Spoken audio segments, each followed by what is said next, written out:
Hey everybody, Bucho here. We haven't done this in a while for a number of reasons, mostly because life got chaotic for me. Had to bury a couple of relatives, had to buy a house on a different side of town, and yeah, I had to deal with the concept of losing my skill in writing. It's been very hard to do, it's been very hard to read. The last couple of years. So I'm hoping that getting back into this will not only entertain you, but will hopefully jumpstart some things inside of me that will hopefully get me back on track with the writing and the reading. This is my hope. We'll see what happens. We'll see how it goes. It's also October. It's Halloween time, so you could probably use an extra dose of horror that you haven't read before or seen before or listened to before, and I've got a few of those in spades. So, let's tickle those eardrums and see what we can come up with. All right. So, first one we're going to start off with is called "Only So Far." It is one of a couple pieces from my first book, "Scaring the Stars into Submission." That started off first as a poem and then got expanded into something a little larger once I finished grad school. So it's dark, it's weird. The first book is phenomenally weird, and I'm very proud of it for all the right reasons. So I hope that this translates well. I hope that you like it. I will put links down to the books in the description, as well as links to all the other videos where I've read previous stories from previous years. So I hope you enjoy. Only So Far. This was when the world was burning. First came color. Mighty, multi-hued oaks grew overnight. The shattered shard of stained glass window had turned to drip in the bake of over-violet sun, melting and melding into the thirsting, bony-fingered roots of struggling saplings. The liquefied remains of Christs and Marys and saints and sinners all pooled up on dying fields, becoming one and the same, swirled into each other above loamy topsoil, a vision of pooled vertigo. Amaranthine red, carmine pink, the deep blue of midnight silence, emerald, mint, ochre, and onyx filled the brittle bark veins that snaked up weak limbs, held out as if asking for rain that hadn't come in months. Soon after, the fragile limbs fell to earth and spilled their color-sapped blood like secrets across cracked pavement and brown grass. Rotting fruit remained hanging, calcified and petrified, split open upon striking ground. Each broken piece contained abalone swirl, each section a stone whirlwind of shine and gleam. The pericarp, the septum, the loculus pulp all glimmer and shine in the overbearing daylight. Incredible, inedible. A feast for eyes, but not for belly. The oceans receded slowly at first, relieving themselves of dying fish on sandy beaches at low tide. Lakes dried up, withered like aged skin, left carcasses of once moaning frogs and the silent shells of tortoise. Yellow heat had touched the world with sickness, had parched its skin and kept on, burning out the retinas of the few who'd tired of dying slow and ached for natural wither. The freedom in death was stronger than the prison of living. This was when the red fire of the East Coast danced across continental Lambada with the yellowed smoke of the West Coast. Television sang lullabies of black static and white noise. No reports, no warnings, no sirens, just the hum of harp song through speakers set up hastily on street corners and meeting places, on street lamps and roving garbage trucks. The pluck of harp strings was quiet in the beginning, soft, soothing, but it had come to scratch like nails along the metal of our ears. The harp sounded, another block destroyed. The harp sounded, another 100 people missing. The harp sounded, but only after the explosions. The harp sounded, and sounded, and sounded, until it became a thing to drown out, to ignore. No longer a symbol of calm, the harp came to be its own angel of death, waging war on senses and gonging long into the night like a death knell on repeat. We could hear it reverberate through our teeth and in our dreams as we wept over oceans we could see but could not reach. The ringing caused waves to swell and strike beaches cluttered with cans and plastic, slothed skin and dying birds, eyeless heads of fish, and kelp the color of melt. Each ring of strings sent us into convulsions, made our insides shake, liquefied our cellular structures, and controlled us from the inside. Sunset ceased to be, never came, never left. Perpetual bright on every horizon, dull red to the west, gaseous yellow to the east. We wondered if we were the orange middle of everything. We wondered if everyone else heard harps before dying too. We wondered if, once planted in the earth, we could still hear them long after death. Would our ears cake up with dirt and earthworm and maggot and rot and harp? Strangers came from both sides, holed up in empty houses, made homes of hollow, nests of leftovers, wanting to live in our orange. The orange was getting smaller, crushed in from the outside. Strangers slept atop us, piled up in rooms, one on top of one on top of one on top of another, like human bunk beds. Soon no one could sleep through the always harp song. This was when the screams of Boston sounded like the screams of Atlanta, sounded like the screams of Houston, sounded like the screams of Seattle, and everyone burned the same. 12 hours, 14 hours, 17 hours a day, the sun kept constant vigil over the earth's browning surface. Ground split, cracked, dried up like skin set to be leathered. The thirsty sucked final drops from spigots and wells, lay beneath open taps with dried and wishing mouths open, sucked dry every bottle at every gas station and grocery store before they ever had time to store them up in bunkers. The hot came too fast, and within a week had allowed only a single hour of moonlight every day. For 23 hours the world baked without reprieve. No way to turn off the oven, no way to keep cool. Basements became as hot as lawns, but there was warm shade. Whole families curled up in dark corners like vampires hiding from the yellowed world. They slept fitfully, sweating against the walls that seemed to bow inward from the heat. The home in slickery melt around them. Brother smelled like sister, smelled like father, smelled like mother, their tears becoming sweat, their sweat becoming sticky. The metal of the family car crinkled, smushed, pancaked into a goopy driveway mess of paint, rust, and rubber. Oil snaked out from the puddle and into the street, a black slither that stunk up the neighborhood and fouled the air with putrefaction. This was the new pollution. The earth was all heat melt. The house sank. Soil crawled through brittle foundation, buried some alive, still curled up in their corners, hiding from the daylight. Earthworms slinked across cobwebbed basements in search of moisture, found none, dried up like twigs along windowsills and doorways. This was when skin boiled, flaked, and flew into the skies, mixed with the ash and sparse rain that never seemed to be enough. If left out in the sun too long, a person's skin sloughed off, fell to the ground, lay puddled up and stinking in the lawn like old deli meat. There was no burn, only melt and puddle. Like a pile of human there in the grass, folded in upon itself and melting together as if under heat lamps. Rain showed its wet face again. Brief and taunting, a quick minute of downpour surprised us over and over again. We sat in darkened doorways, staring up at skies that promised only ashen snowfall. We, emaciated, dry, stick figures, stood in silence, mouths upturned, drinking past the ash that collected on lips and tongues, stuck to lips like lovers' kisses we no longer wanted. The ash was briny, bitter to the taste, a sour death upon the palate. It was the taste of neighbors, their children, the taste of strangers sun-baked and withered and picked up by uncaring gusts of wind and dust and carried up into what atmosphere remained. We could taste their religion and their fear. We could taste their passion and their dreams. We could taste their silence and their screams. We tasted air and death, waited for the sky to open up and fill our bellies with drink, soak our faces and bodies in wet. Green clouds turned brown, swirled menace, but still the sun penetrated. And still we stood in doorways and watched our arms and legs drift off in pieces of tallow skin, never to be seen again until landing on another's tongue across the city. Would that they could taste my religion and my fear. Would that they could taste my passion, my dreams. Would that they could taste my silence, since I refuse to scream. This was when the sun's settings and risings were at their most vibrant, but no one had the time to stop and watch.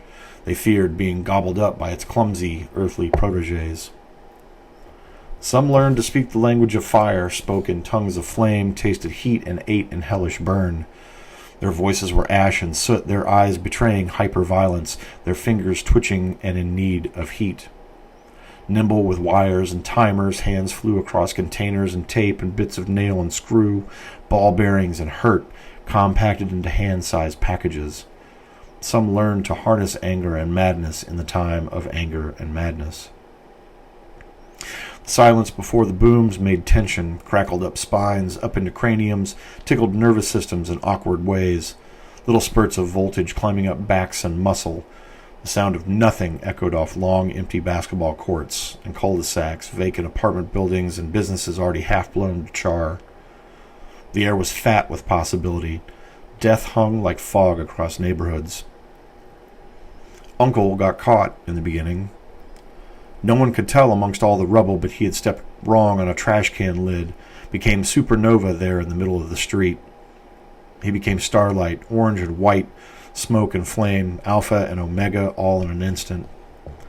We never knew who left that one for him to find, but it didn't matter. Soon everyone was a firebug. Everyone had a missing limb, a missing friend or relative, a missing pet, all blown skyward and scattered across a dying city, little clouds of flesh and red. We were all part phantom. Mother became martyr. Weary of hiding, we strapped flame to her body, hid it beneath fabric finery, robes, a t-shirt from my childhood. She called out to them. They came, surrounded her, smelled her as victim as she feigned fear. They circled, grinned. Saliva dripped from snarling lips. Blackened fingers reached out to grab her. She did not scream. She did not flinch. In the moment before loudest silence, they saw the fire in her eye, turned to run, felt the ground shake beneath them as she unleashed her own Prometheus Valentine upon them. The streets are quieter now. The city naps longer, and so do we.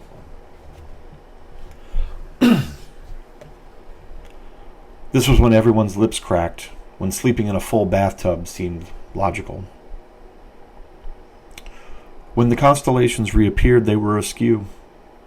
None were recognizable anymore, though no one could remember their original positions. We just knew. Ursa Major was a cluster of gleam. Cassandra shined black, obsidian. Libra leaned heavy to one side. Taurus became a mewling calf. We drank soured milk, thirsted for the clump because ravenous for green mold bread. Pus dripped from sores at the corners of our mouths, and rot replaced enamel. The skin hung from our bones, oozed and peeled, and left in heavy footprints behind us. We were walking dead, too weak to run from the fire that was surely on its way to consume us. We could see its phosphorescent glow beyond the mountains on either side. Our ribs were songless xylophones, our fingers frail tools corroding, breaking down into slender maim. We never felt the blood dribble out and off the fingertips, never felt our hands go numb from loss. Our lungs sang in whistles and breathlessness. When the fire came, we could only stand and watch. The porcelain protected. Too slow to get out of the way, we turned our makeshift houses into battlements, metal sheeting around the sides, slathered in creams and frozen. We hid in bathtubs, their slickery white an armor against the laughing, dancing flames that rose up over mountain ranges and sprinted across dead grass fields, hungry just to burn. Thin and frail, we all fit in the tub together, me and son and daughter, like sardines staring up through holes in the roof at cloudless sky. The fire ate around us, over us, singed bits of hair and parts of diseased skin. I wondered why the moon smiled down at us. I wondered when we last smiled. The fire passed, turned brown fields to black, left in smoking ruin. Still the moon smiled. This was when everyone ran towards the middle of the country, clamored over mountains, and fought over soon-to-be dry rivers. I awoke from a dead dream full of nothing white and soft ringing. Hands reached out to me from the ether, tugged, pulled, pushed, waved off. They laid their hands on, cupped my face, and twirled my hair, ran fingers over my eyes, and touched gray matter through the crevices. The voice of rotting angels made love to my ears, filled me with cold and want, pimpled the skin on my arms, whispered that it wasn't my time, that I was time, that time was all I had left. It was the most touch I'd ever felt since ever. I wanted to stay. I wanted to remain in someone else's cold grasp. I awoke in a field, a bed of burned grass beneath me, stiff stems of char being my pillow. Ashen scars covered exposed skin like I was sacrifice. The sun's corona bled through the black clouds above, burned its image against my eyelids, kept shining when eyes closed. I saw the earth in circles, each object magnified by this new corona sight. Everything was rounded, shaped, curved into itself over and over again, never breaking the rim.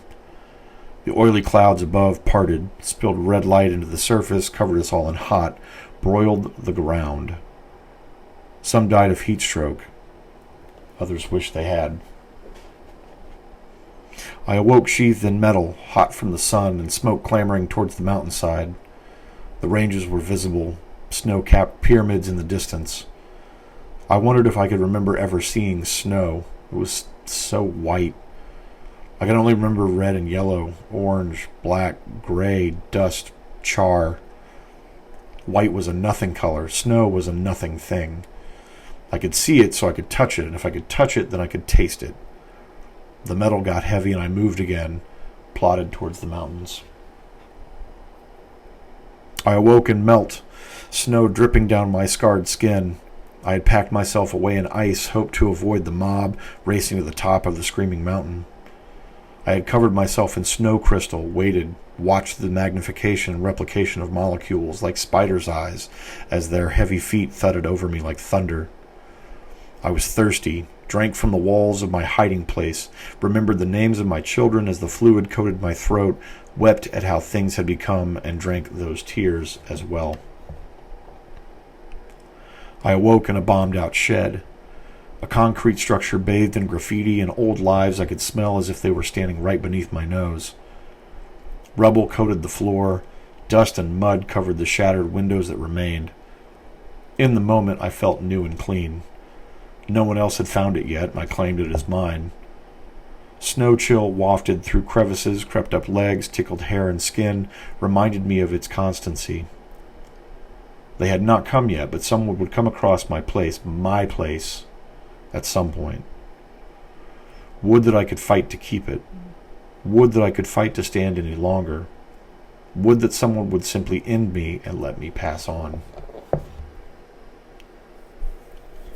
This was when an untouched field of wheat was a danger instead of a way to feed. We awoke and drowned, lungs full of flood. Restless, placental. We floated in the home, watched our life swim by and sink below us. Fractured picture frames, unpaid bills, the family pet, good china, building blocks, a dimly lit lamp still plugged into the rotting wall, glowing beneath the surface. The brick house eroded from the inside, the insulation tearing like dead tissue. Our bodies filled, bloated, dead whitened. Fingers plumped like sausage, broke wedding rings. Shirts stretched tore, ripped with the sound of soft breath and broken lovers' hearts.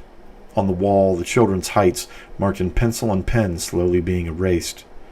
I screamed at the vanish, inhaled more water, forgot the names of my children. The wall clock cracked under pressure. The big hand between 12 and 1, the little hand hung limp in the current, swinging between 5 and 7. We could hear the chimes faintly through the water, fighting tide and flow.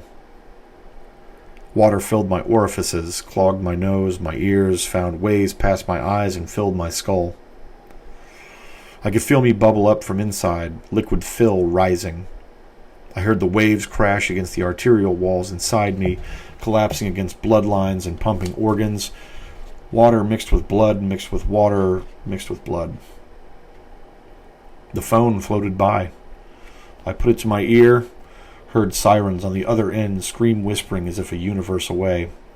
You have our deepest sympathies, our condolences. You have such a lovely home. The picture is heartbreaking. Your clock is broken. You are drowning.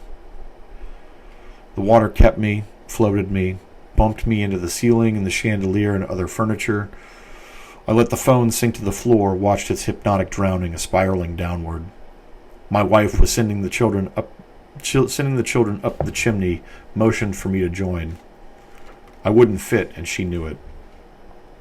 Our eyes locked, our fishy lips locked, held each other until the bloat made that impossible, and soon she was gone. I floated there in the quiet roar, watched our things float and sink, move and sway before sitting in the chair still by the fireplace. I waited for the return I knew wasn't coming. My skin began to prune, spoil, suck in on itself, and I waited. This was when the roads clogged with automobiles, full of gasoline, dormant and laying like a wet wick across the world, ready to be lit by the fires on either end. The sign is portal, remnant history, memory leavings. Sun-faded red and black paint, the words indecipherable now. We know the gist, we know the slant. The signs are nothing marks, near prehistoric scribbles made by ancestors recently dead, paid for by ancestors recently dead, followed by ancestors recently dead. Chunks of concrete where the road used to be, chunks of buildings where our cities used to be, chunks of bite where our skin used to be. The world halved, cleaved in two, the pieces falling into smoke and ruin. Char-rusted cars became playgrounds as we make-believed our way from the flood of flame behind us, crawled and jumped on exoskeletons made of Chrysler and Ford, Volkswagen and Audi, Honda and Fiat. What was left almost made us laugh in its obviousness. The world was here on the road, dead or dying. No country had escaped the burn. We all burned the same. This was when the explosions, like firecrackers, started in Santa Barbara and Miami and didn't sleep until the last car had been kissed with flame in Topeka weeks later. Crushed by the waiting. No news came from anywhere. Silence from the television, the radio. Papers had been hoarded, turned into a million wicks, gave us inky snow. Words curled in the air like frost breath. Another fa. Highway shut down. Ease on the brain. No answers for engulf. Nick insu. Imisi. Mass graves. Someone had set the earth in revolt, tilted its axis askew, found the chip in its shoulder and dug fingers deep inside the undulating wound and kept digging until they finally scraped its heart raw. I hope they burned themselves in the process, lost hands to magma rising, core melt, lost self within the shifting plates because our hearts are made of dust now. Dried out, crumbled, held in place by the fear that cocoons us. No one touches anymore. We hug for protection, not for affection. Held hands means helping someone run from the noise. Kisses are meant for the dead and the dying. Tradition, decorum, history, these are nothing words now. Everywhere looks the same. Ash coats the air, depressing gray. Our clouds are anemic, in need of sun and fresh air. The world is arid and the sky thirsts the way that we do. This is when we could see flaming highways from the heavens. A postcard still unbelievably stuck to a kitchen wall. Be glad you weren't here. This was when hiding out in open fields made of burn and fallout was our best solution. A rabbit stared at us from its one remaining eye as if to blame us for the one that dangled low from socket. Optic nerves kept it in hang, coated in blood-dried maroon and crust. No movement from his furred face or ears, whiskers limp and twitchless, one foot mangled from some other nameless terror. He hid beneath the porch, became family, eulogized with us, but broke none of the bread we left out as apology. It was the first animal we'd seen in forever. Pets had disappeared or died in waves. Cats and dogs became vanished. Songless birds flew far out of eyesight. We were lucky to hear crickets over the destruction. Rivers and lakes were coated in dead fish, rot float, glimmerless scales and scum. We took to eating root and plant, nut and berry where they hadn't mutated into things inedible. Our mouths tasted like earth. Gaps in teeth filled with topsoil blackened at the gums, ached for something juicy. Our lips wetted over the rabbit. We hungered for a single leg of deer or frog. A sparrow would be feast in this moment, red-breasted and roasted over ruby fire. Old meat in the pantry, spoiled and brown rotted, but we ate it anyway. Got sick on ourselves, sat around and wallow in filth, felt the sick inside us gnawing away at our insides and withering our bones to brittle. I wondered if there would be future generations to excavate our bones and what they would think when they dug us up. Great holes blown out of our skulls, our cheeks, our femurs and ribs. What will they think when our brittle bones dig up black instead of off-white?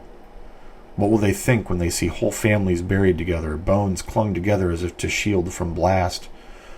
What kind of history will they put together from the stories that our bones tell them? Will they even care? The rabbit moved from beneath the porch. We all gave chase. This was when we understood real fear and ran away together. They had warped. Neighbors had become funhouse mirrored versions of themselves, morphed into flat-faced reflections with no mouths and no noses. Their roomy eyes stared out from skin web-cracked like divorced china or newly split earth. A small army stood at the foot of the porch, itself warped and cracked from rumblings deep beneath the foundation. The stars fell to whisper. The neighbors breathed as one, rapid, wheezy whistles, and stared. It was no use for us to hide behind tattered drapes. They smelled us inside, aware that we were whole and unmarred. They could smell our completeness, could hear our blood running quick beneath bruised and yellowed skin, pumped through better veins and aortas and arteries. Our living was loud. Our lives were great against whatever they had become. Daughter clung to Teddy behind the couch, crouched as if waiting for explosion. Son stood, shaking with eyes closed on the other side of the window. Mother had passed already, falling into sickness before trying to claw her way through the walls in search of death's chariot. The divots of her nails left tracks along the wall, the only physical proof of her travels, maps of her descent into the virus. Bits of blood still splattered the once beige walls. Bits of hair and nail, tears and dust remained along the floorboards. Son stopped shaking. Daughter whimpered. Son looked out the window, sighed, and gripped the rebar tight, white-knuckled around the rusted brown. Strength blazed somewhere deep behind his pupils. Something inside him had caught fire and burned hot. We waited for them to come, and then they did. Thank you for tuning in. That was Only So Far. You can find it in my first collection of stories, Scaring the Stars into Submission. I hope you go out and buy it. I hope you also enjoy all of the other stories that I've read here on the channel. And yeah, happy October, y'all.